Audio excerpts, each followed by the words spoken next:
Παναγιώτη, πολλές φορές σε συζητήσεις μας έχεις πει ότι πολλοί από εμάς αγνοούμε υπερβατικά πράγματα που συμβαίνουν στη ζωή μας και δεν τα καταλαβαίνουμε.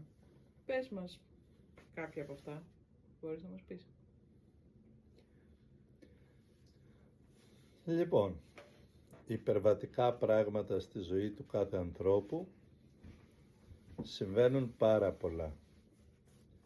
Η ίδια η ζωή μας, η ίδια η ύπαρξή μας, η ίδια η καθημερινότητά μας, όσο κουραστική και αν είναι υπερβατική, γιατί είναι ένα απίστευτο δώρο του Δημιουργού στους ανθρώπους. Όμως εμείς, οι πολλοί άνθρωποι, μέσα συνηθισμένοι, τα θεωρούμε σαν δεδομένα, με αποτέλεσμα, όσο υπερβατικά πράγματα κι αν γίνουν, τα θεωρούμε και φυσιολογικά.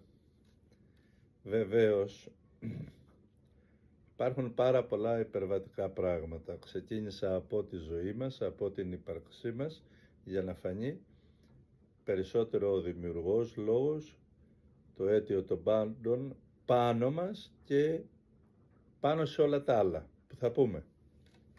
Υπερβατικά πράγματα. Πολλές φορές έχω πει ότι οι άνθρωποι ζουν υπερβατικά πράγματα και δεν τα κατανοούν.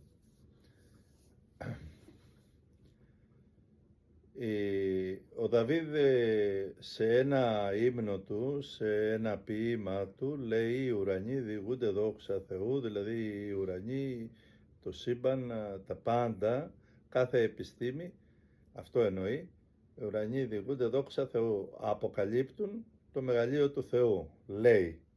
Εγώ παιδί κοίταζα, αλλά δεν έβλεπα τίποτα. Και έλεγα μάλλον δεν ξέρει τι λέει ο τύπος. Στο παιδικό μυαλό μου φάνταζε ότι όντως έλεγε βλακίες. Αυτές οι ποιητικές μεγάλες περιγραφές, οι οποίες λίγοι τις κατανοούν. Όμως, γιατί λέει αυτό? Γιατί αυτό είναι πραγματικά υπερβατικό, όπως ένα σπίτι δείχνει τον αρχιτέκτονα του, τις ικανότητες του αρχιτέκτονα, τις ικανότητες του κτίστη, του συνδυασμού της ύλης, της γεωμετρίας και όλα αυτά που μπορεί κάποιος έμπειρος να παρατηρήσει, το ίδιο και ο μεγάλος προφήτης δείχνει τα υπερβατικά και λέει ότι όλα αυτά συνεχορεύουν μέσα και υπηρετούν την προσωπική ζωή του ανθρώπου. Αλλά πολλοί από εμάς δεν καταλαβαίνουν τίποτα από αυτά. Άντε στην καλύτερη να κοιτάξουν κάμια φορά προς τον ουράνιο θόλο και να πούνε «Α, τι ωραίο το στερέωμα». Υπερβατικά πράγματα είναι πάρα πολλά, μα πάρα πολλά. Θα προτιμήσω όμως να πάω σε κάτι το οποίο θα οικοδομήσει και θα κάνει προσεκτικούς τους ακροατές και εκείνους που μελετάνε τον εαυτό τους για να κερδίσουν πνευματική κατανόηση του εαυτού τους, της ζωής και της μεγάλης δωρεάς αυτής της υπερβατικής που θα πω. Μία από τις μεγαλύτερες δωρεές υπερβατικές που ζουν οι άνθρωποι είναι, όλοι οι άνθρωποι, σχεδόν όλοι, θα αγαπηθούν από κάποιον άνθρωπο ολοκληρωτικά.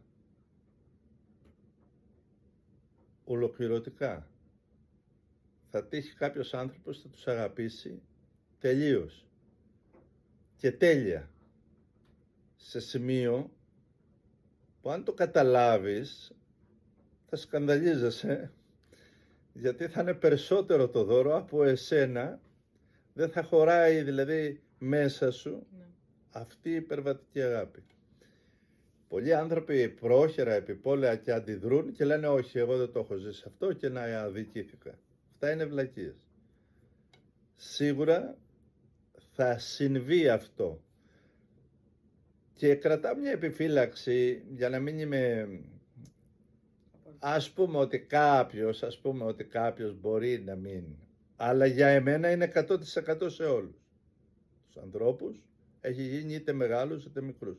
Θα σε αγαπήσει κάποιος άνθρωπος πάρα πολύ, με τέτοια αγάπη που πραγματικά θα είναι Θεού το δώρο, υπέρβαση τεράστια. Τώρα βέβαια, εσύ μπορεί αυτό να μην το καταλάβεις.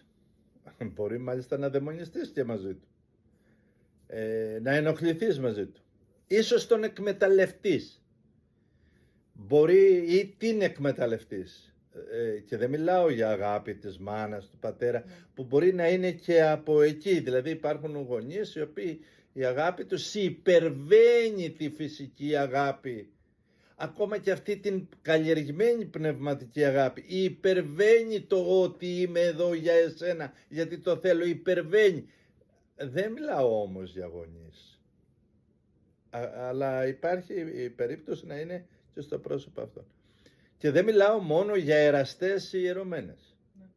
Δεν μιλάω για τον άντρα ή τη γυναίκα. Μιλάω ότι θα έρθει η στιγμή που ο κάθε άνθρωπος είναι υπερβατικό δώρο αυτό. Θα αγαπηθεί τόσο πολύ ή θα λέγαμε αυτή η αγάπη δεν θα υπάρχει συγκριτικά άλλη αγάπη. Τώρα τι γίνεται, ενδέχεται αν για κάποιο λόγο ή για πολλούς λόγους εσύ δεν το πρόσεξες, δεν το είδες, δεν σου άρεσε. Άμα είσαι ας πούμε φτηνός εσύ, πώς λέμε, όσο πολύτιμο και να είναι το άλλο δεν το καταλάβεις. Αν εσύ είσαι επιπόλαιος και δεν το αντιληφθείς, άγουρος, ανώριμος, δεν λέμε κάποια δυσκολία, λέμε ότι δεν το κατάλαβες. Παρά τα αυτά, χάνεται μια τεράστια ευλογία. Αυτό είναι πολύ υπερβατικό το δώρο, γιατί μέσα σε αυτή την αγάπη ο άνθρωπος όταν τη δεχτεί, όταν την κατανοήσει, όταν τη ζήσει, μέσα του σβήνει ότι δεν αγαπήθηκα.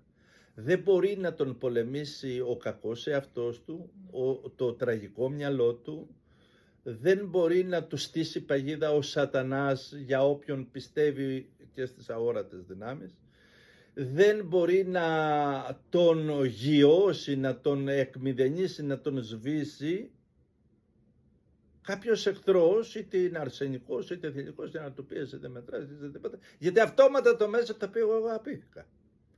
Θυμάμαι μια ωραία περίπτωση ενός ανθρώπου στον Πειραιά,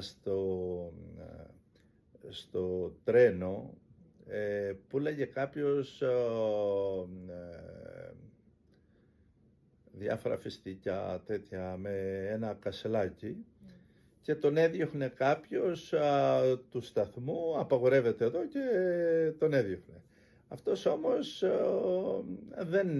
δεν έφευγε και άρχισε να τον βρίζει, να τον καταργέται και τα λοιπά. Ο άλλος επιθετικός και του λέει αυτός το περίφημο: ό,τι και να κάνεις, ό,τι και να πεις δεν πιάνει σε μένα, γιατί έχω αγαπηθεί. Είδες τι κερδίζεις? Φοβερό. Απίστευτο δώρο. Αυτό το έχω αγαπηθεί. Μόνο ένα πράγμα το προσπερνάει στην ύπαρξη του ανθρώπου, όταν ο άνθρωπος γίνει πραγματικά ελεύθερος εσωτερικά, όχι ασίδωτος, ελεύθερος εσωτερικά, όταν η πνευματική αρετή μέσα του είναι φύση ζωηφόρος στην ύπαρξή του, τότε το πιο πάνω από αυτό είναι να βιώνει την χαρά, την παρουσία του Θεού και να νιώθει το σύμπαν ότι είσαι αγαπητός. Δεν του το λέει κάποιος ή με την έννοια να ακούει παραμορφωτικές φωνές, αλλά το βιώνει, το ζει, το χαίρεται, ανεξαρτήτου που είναι και ποιος είναι. Λοιπόν, υπερβατική αγάπη. Όμως, τι γίνεται με εμάς? Δηλαδή, εμάς μας αγάπησαν. Το ερώτημα είναι αν εμείς δώσαμε ποτέ μια τέτοια αγάπη. Μια τέτοια αγάπη η οποία, τι γίνεται όταν εμείς αγαπήσαμε έναν άνθρωπο, ναι και αμήν, και ολοκληρωτικά, στα αλήθεια, όχι να λέμε ότι τον αγαπήσαμε, όχι να το υποστηρίζουμε, είτε δίκαια είτε άδικα, να έχει συμβεί και να ξέρει το είναι μας, τι κερδίζουμε και τι χάνουμε. Εδώ θέλει λίγο προσοχή, γιατί αν έχουμε όντως αγαπήσει με αυτή την αγάπη που εγώ εδώ λέω την υπερβατική, τον έχουμε αγαπήσει σε όλα, για όλα των άλλων, υπάρχει ο κίνδυνος να μην τολμάμε μετά ένεκα του σοκ, αν μας απορρίψει, μας διώξει. Τέλος πάντων, επιλέξει το λιγότερο ή το χειρότερο, και δεν μιλάω πάλι, λέω, για ερωτική. Μπορεί να είναι προς φίλο, μπορεί να είναι έτσι. Μπορεί να σε στρεσάρει τόσο πολύ που να είναι ανεπανόρθωτο και να μην μπορεί ο άνθρωπος που έκανε αυτό το βήμα να το ξαναδώσει, να το ξαναζήσει αυτός προς τους άλλους, όχι να το δεχτεί από άλλους. Λοιπόν, αυτό είναι το σημαντικό φόβος. Όμως, πρόσεξε τι συμβαίνει. Αν έχει αγαπήσει και πληγωθεί, ή υπάρχει ο κίνδυνος του πληγωμένου ανθρώπου και μετά είναι συγκρεμαζεμένος, φοβισμένος, αμήχανος με τον εαυτό του και τη ζωή, και δεν μιλάω ότι δεν αγαπάει τις απλές αγάπες, αυτό μας μαρτυράει ότι έγινε σαν να δέχτηκε ένα σπρώξιμο από τη θεία κατάσταση και δεν είχε ενσυναίσθηση του τι πραγματικά έδινε. Αυτός είναι ο κίνδυνος ο ένας. Όμως, εγώ θα πάω στο όφελος, στο κέρδος. Αν αγάπησες, τυχόν αγάπησες αυτή την αγάπη, αν έδωσες μία φορά αγάπη, στα αλήθεια, και αν έτυχε σου έκανε η ζωή το δώρο να αγαπήσεις ανεφόρον, χωρίς, έχεις ένα τεράστιο κέρδος. Ποιο είναι αυτό? Δεν παθαίνεις ψύξη. Όσες συμφορές, όσα δεινά, όσες καταστροφές, πόνος να σε στραγγίξουν, να σε φέρουν στο θάνατο υλικό, σωματικό, πνευματικό, διανοητικό, αυτούς τους θανάτους, τους σκληρούς, δεν πεθαίνεις, γιατί έχεις αγαπήσει και ξέρεις ότι δεν ανήκεις πια σε αυτό το λιγότερο. Δεν πρόκειται για κάποια νίκη που βγαίνεις δημόσια και την καυχάσαι και έχεις αποδείξεις για αυτό, αλλά εντός σου φαίνεται ολοκάθαρα ότι δεν μπορεί τίποτε να σε νεκρώσει, γιατί χέρι Θεού είναι μαζί σου, εφόσον το έχεις δώσει μια τέτοια αγάπη. Το ότι η αγάπη αυτή ενδέχεται, θα πάρω αυτή που καταλαβαίνετε πιο πολύ, ας πούμε, αν ήταν ερωτική και σε απογοήτευσε, δεν έχει καμία εξουσία να σου επιφέρει θάνατο πνευματικό, διανοητικό, συναισθηματικό. Γιατί όμως δεν έχει?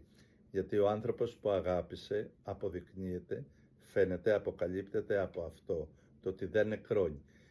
Και αποκαλύπτεται ότι δεν είναι, φαίνεται ότι δεν είναι από κάποια αδιαφορία, αναισθησία, διότι αυτός ο άνθρωπος αγαπάει τον άνθρωπο, αγαπάει τη ζωή, είναι εραστής της ζωής, δεν είναι ψυχρός, και εξελίσσεται πνευματικά, υπαρξιακά, ό,τι και αν ζει. Ό,τι και αν ζει. Επομένως, ένα από τα πιο μεγάλα και υπερβατικά που ζει άνθρωπος είναι, έχει αγαπηθεί ο καθένας μας ανεφόρον. Είναι νόμος, δικός μου τουλάχιστον. Το ερώτημα είναι αν αυτός έχει όντως αγαπήσει. Πραγματικά. Αυτά είναι υπερβατικά, είναι πέρα από τις ανθρώπινες δυνάμεις μας και αποκαλύπτουν σε αυτόν που θα το αντιληφθεί μια τεράστια γιορτή, μια τεράστια ευθύνη. Τώρα για τα άλλα, τα υπερβατικά πράγματα που ζουν πάρα πολλοί άνθρωποι και ζούμε πάρα πολλοί άνθρωποι, είναι τόσα πολλά που αυτή τη στιγμή θέλω να μείνει αυτό που συζητήσαμε.